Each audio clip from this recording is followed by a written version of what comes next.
I bought my first car, paid $375 for the first Ford, and it paid for itself the first year I had it, and my brother sold it for $70 more than I'd paid for it while I was over in France. And when I got home, I had enough to get me a new four-cylinder Dodge. It was a slow car. It wouldn't go very fast, but it'd go up these hills like a four-wheel drive.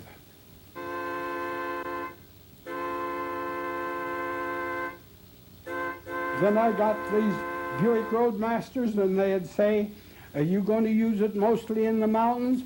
If you are, let's have mountain gears in it so that we could make time in the mountains," because it had mountain gears a purpose for these mountains. People would say, "Art, are you going to take that load of passengers to Walden?" I said, "Yes." With all those people, I said, the more people we have, because they all get out and push on the hills. Couldn't no more go up those hills than nothing in the early days. Over those old Indian trails, you had to have people get out and push. Sure, to get there with an automobile and to make any kind of a time.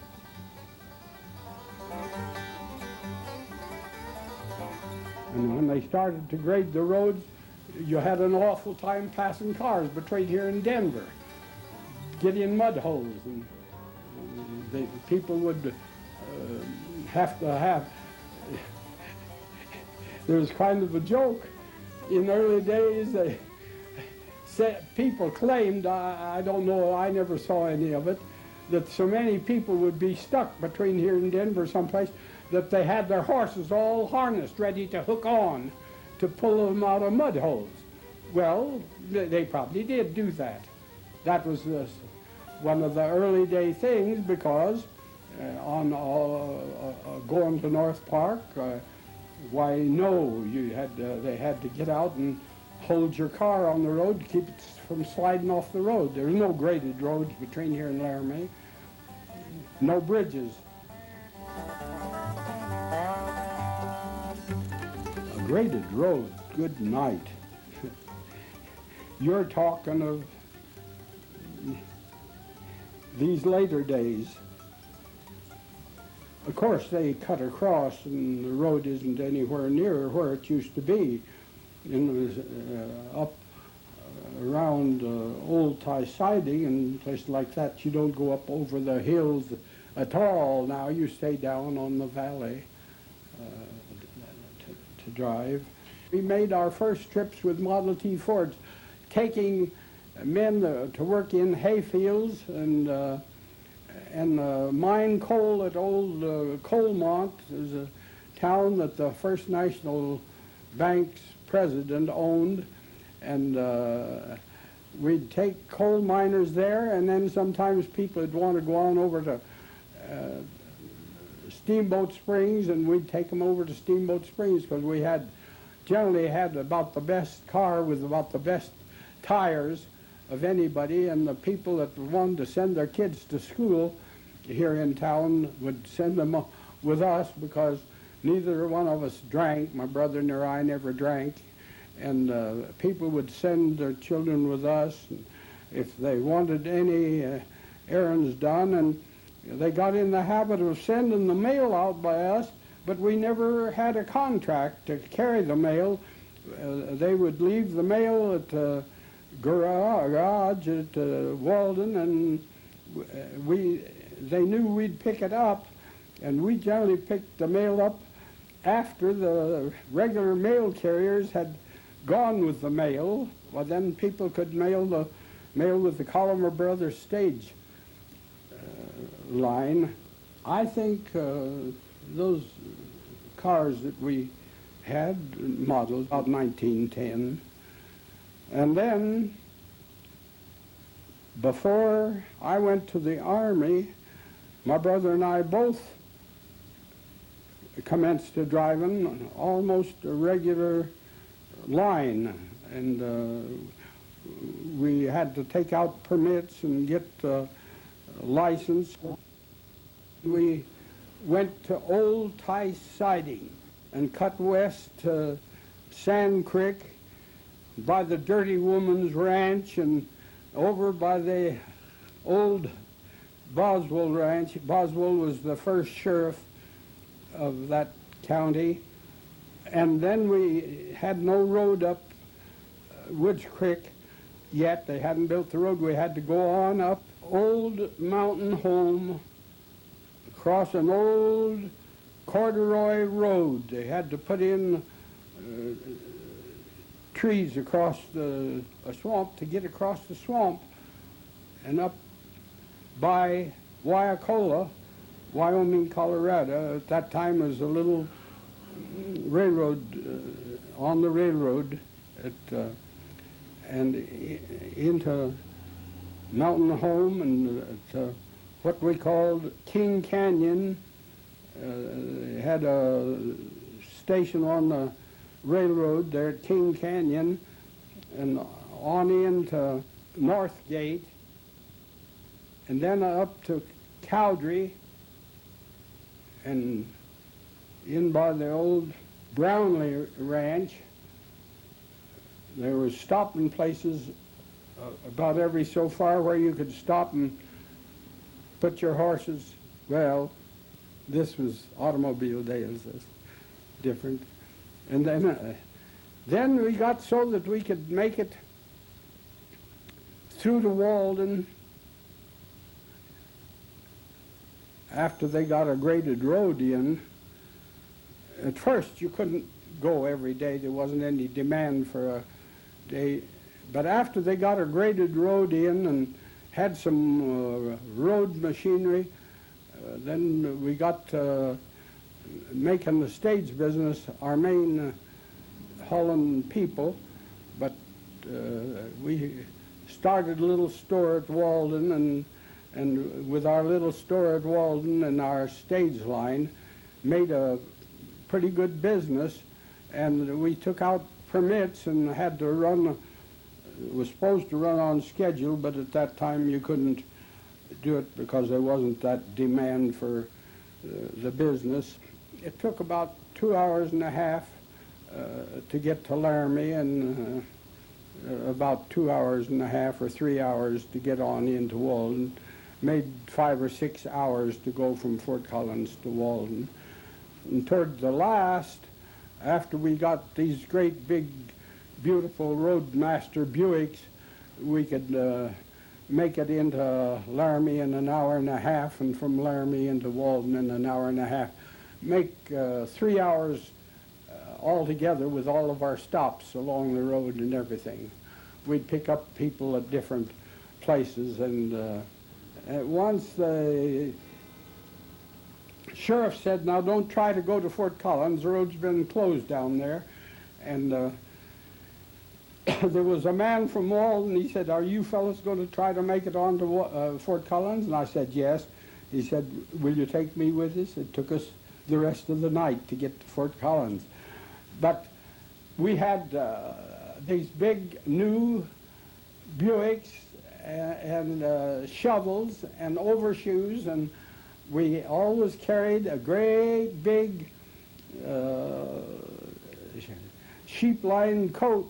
If customers got sick or anything, we could put that coat around them and take them on into the hospital or home.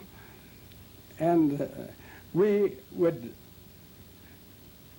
there'd be trucks stalled along the road, but by the side of the trucks would be great big snowdrifts, but they'd only be short snowdrifts.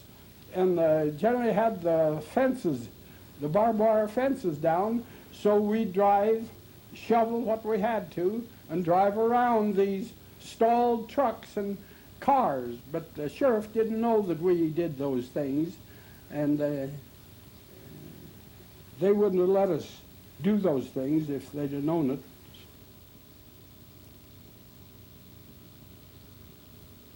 Oh, in early days, they'd have, it was in the days of Lady Moon, and those, Livermore was settled up mostly with people from England.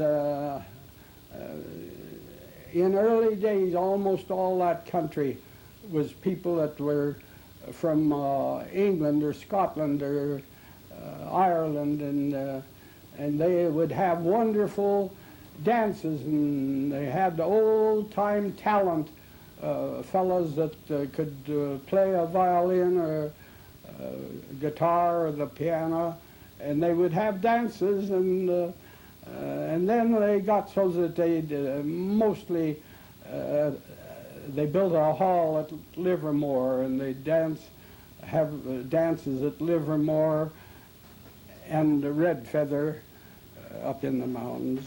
And in Fort Collins, they had dances at what they called kitchen sweats. To have a bunch get together and get a few musicians, a guitar player, a violin player, a piano player, and they'd have some real old-fashioned music here in town.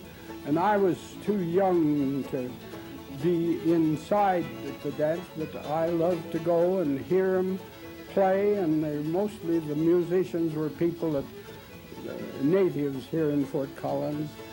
They'd get them, they'd take up a collection, maybe you get $1 or two, and they'd play all night. And generally have a midnight lunch and have a wonderful night lunch, but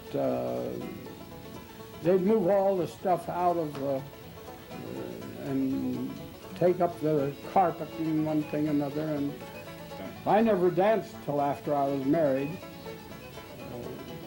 My mother and they weren't too much for not only the dances, but the kind of people that played the fiddle and things. Most of them, they give them plenty to drink, and they'd do a lot of playing for you with a little bit of, maybe a little bit of money, but mostly something to drink.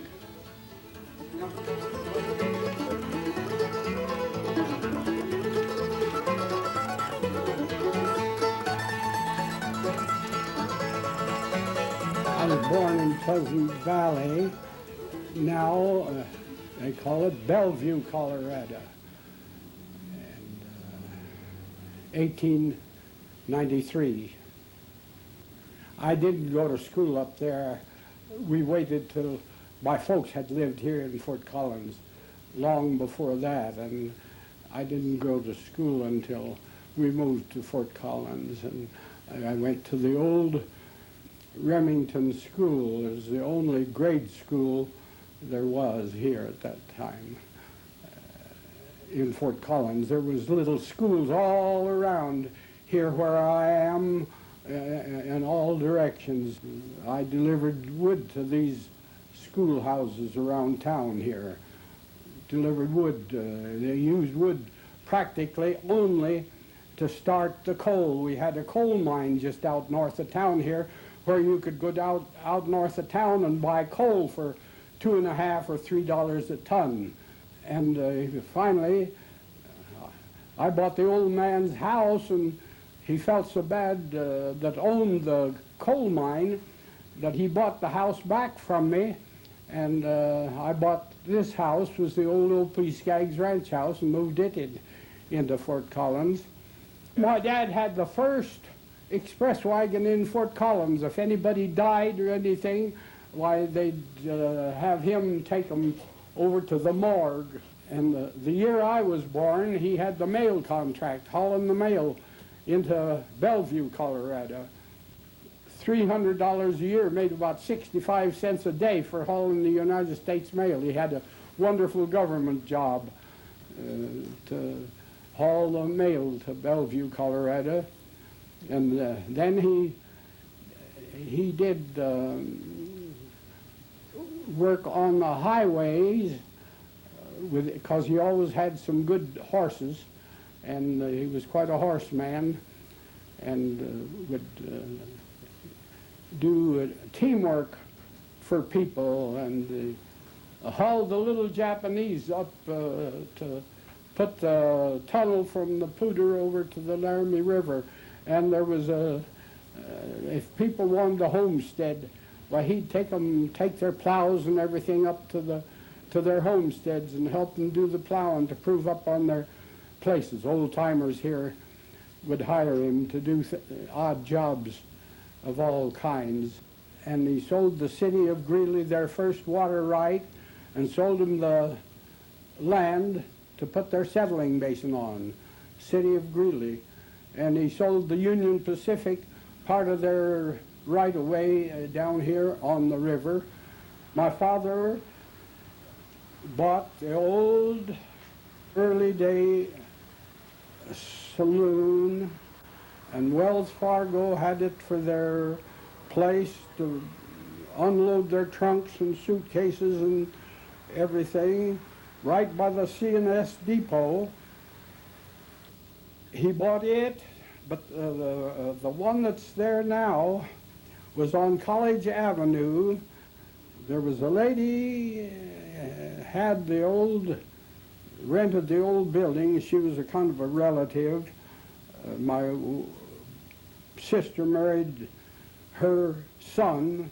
He was going to college here and graduated from college and married my sister, and his mother had a hat shop in this store, and my dad bought it and moved it over on Meldrum Street. It still had the skylights in where the photographer could use to take pictures. He bought it and he hired it moved, and it was a pretty high building, and to move it they put it on rollers, and I don't know how many days it took to move it from there over onto Meldrum Street, but they moved it with one horse that went round and round a stake and would pull up on rollers, take the rollers from the front, from the back, and bring them up to the front and roll them again. And they moved both buildings that way. It didn't cost very much in those days because you could hire things done awful cheap.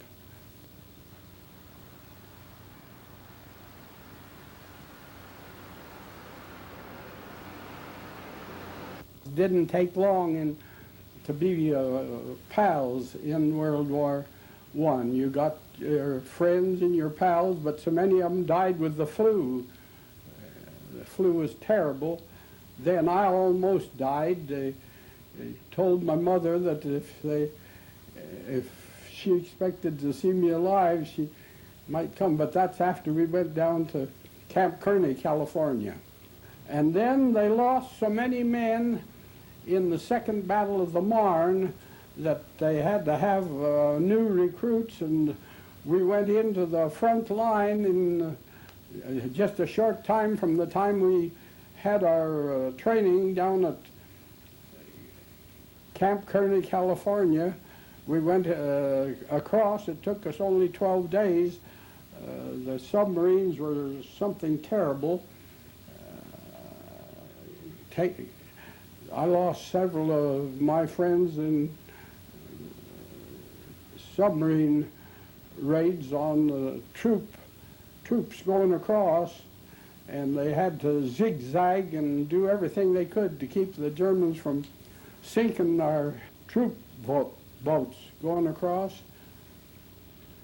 They transferred me from the infantry to the one-pounders, and I was a gunner on the one-pounders, and one morning we opened up on the Germans and with our one-pounders, and of course I was a gunner, so I was on the ground, and timed shrapnel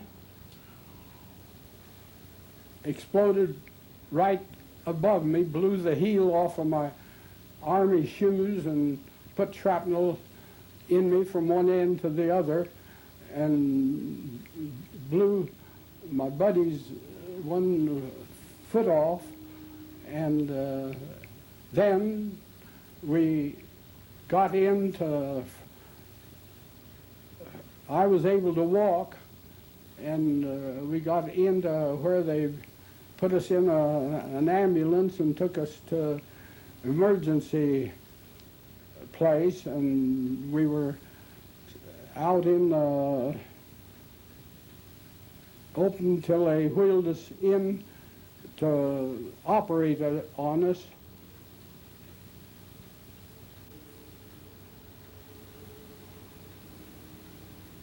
And there was boys that was worse off than I was, and I kind of insisted on them going in to be operated on first, and then they operated on me and put me in bed, and I fell out of bed. They didn't tie me down, or I was still unconscious, and I asked the boy next to me, I said, "Where did all that blood come from?" He said, "Art, you fell out of blood last night and nearly bled to death." And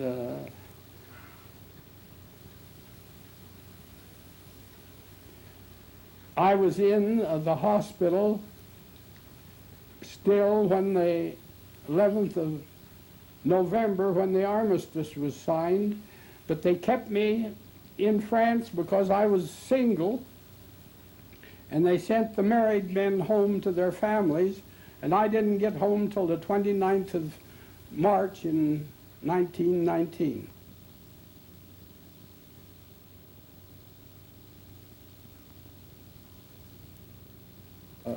Before you get to Red Feather, about 10 or 12 miles, was the last Lady Moon Ranch, where she had, before I went to the Army. Lady Moon was a wonderful lady. She married Lord Cecil Moon, and they had a wonderful place up close to Old Log Cabin, and he had a wonderful library there. He was quite a talented man, but they had a library there, but it got on fire and burned the library down. But she went ahead and had a ranch, and she'd hire people, and one fella that rode on my stage before World War I wondered what ever become of him, because he was Lady Moon's cowboy for the ranch, and they had claimed that he had, Frank Potts had robbed the train, and she spent a fortune keeping him out of jail, but that wasn't true at all. I don't know where they got the idea. Princess Red Feather had been here, and so they named that after this Princess Red Feather. She was quite an actress. Oh, she was a wonderful girl. She was an Indian girl, and she made a trip through this country. And as it said in this article, that our mayor was Myron Aiken, and a doctor, kind of a famous doctor here in early days, Dr. Norton, and the man that made the deal for the Union Pacific, Jesse Harris.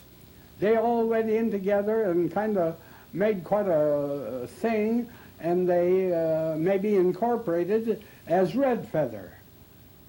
These men, they all are pretty well to do, and Princess Red Feather had been here, and so they named that after this Princess Red Feather. After I got married, we used to go to dances there at Red Feather, and the man that was caretaker there, his daughter married the man that invented basketball, Dr. Naismith. And Dr. Naismith used to fish there and would always bring me some trout from Red Feather Lakes.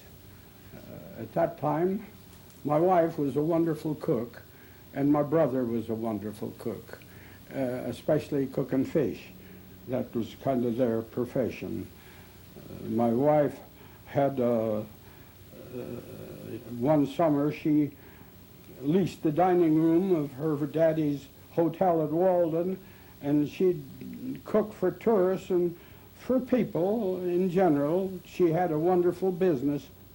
Oh, Hattie McDaniel was in my room at school, and she was a wonderful girl as a girl, and she was quite talented, and she was in my room at school, and she and my sister, that's 90 years old, were great pals.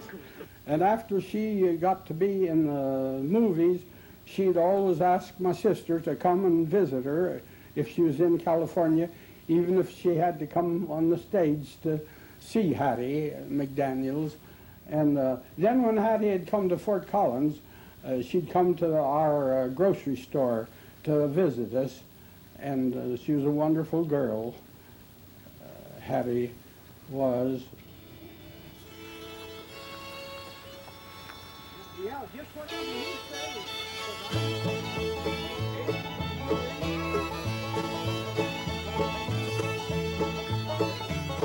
Let's go to the front porch.